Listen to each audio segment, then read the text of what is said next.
Okay folks, welcome back. So what I'm going to do in this video is I'm going to show you the way that I'm able to adjust this thing up. I've been doing some sanding and now I've got this thing dialed in so it's reading even from side to side with my calipers. And I'd show you, but it's just I tried and it's too hard to get the camera to focus on these little numbers.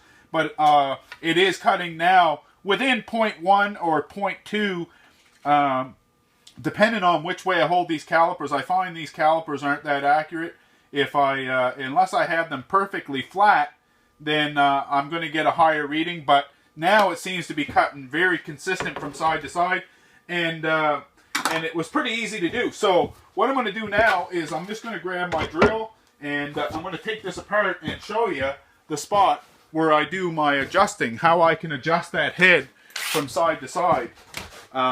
To be able to tip it back and forth. And I had to do it with the rollers too, and I don't think I added this into any of my videos either, so this would be a good for you guys to be able to see. So very simple to take this apart. It literally takes a minute. So just loosen this off, get my belt off, then I've got a few screws to take out here,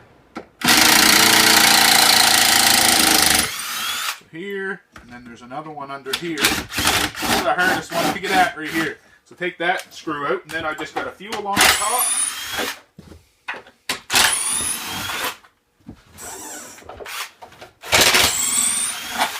And I've had this apart now probably about 10 times doing different videos or more, and the screws just seem to go right back in the same hole, and they're not stripping, so I don't have to worry about doing anything else for screws. So I just set these right here so I don't lose them. So now this whole thing will just lift off as a unit, but I do got to tip it up here just a bit to get my belt off my drill. And I may change this drill out to a motor too. I don't like how noisy it is, and then it would actually feed a little bit slower. Maybe we'll do that in another video. So this just comes off as a unit now. So I can just set that aside. There. Now what I can do is I can grab my drill, and I'll take this apart right here first, and then I'll bring it over and show you.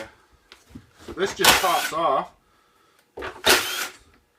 So that just comes out, and that's what's holding my roller down. Now I've got to come across the other side and take it off this side as well. So there, so that'll allow that to come out. And the only difference is this side I've got a little chain that I got to pop off, and that's so my main drum will be able to lift out. So now that'll allow my drum. So when I ran that piece through, I checked it from side to side, and this side was the side that was running a little bit high. So what I had to do was running a little bit low, so I had to raise this drum on this side just a little bit, and it was real easy to be able to do it. So there, I'll grab that and slide that out. So now I'll grab the camera and bring you in and show you how I did it. So you can see here on either side, I just took my my Forstner bit and cut a 35mm hole down, you know, pretty close to the right spot on the bottom, and then I just took my table saw and actually connected this together so that it allowed a slot for these 35mm bearings to run down in. But the problem was I wasn't 100% accurate when I did this, so I had to do the adjustment. I had to adjust the feed rollers the right height so that they were just a little bit lower than the drum, and I had to adjust the drum. And the way I did it is I just took one of these big long, you know, they're about 2.5 or 3 inch drywall screws, and I drilled it, pre-drilled it, and then screwed it down in.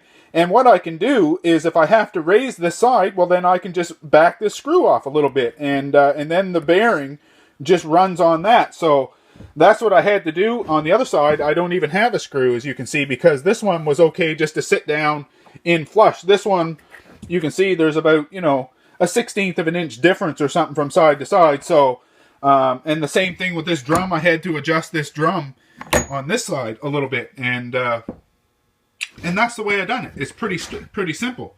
So if you guys haven't seen this machine, there's lots of other videos showing how I made it, and this one's just to show how I do the adjusting. So hopefully you guys are having fun watching. Hopefully you'll keep tuning in, and I thank you for watching this video.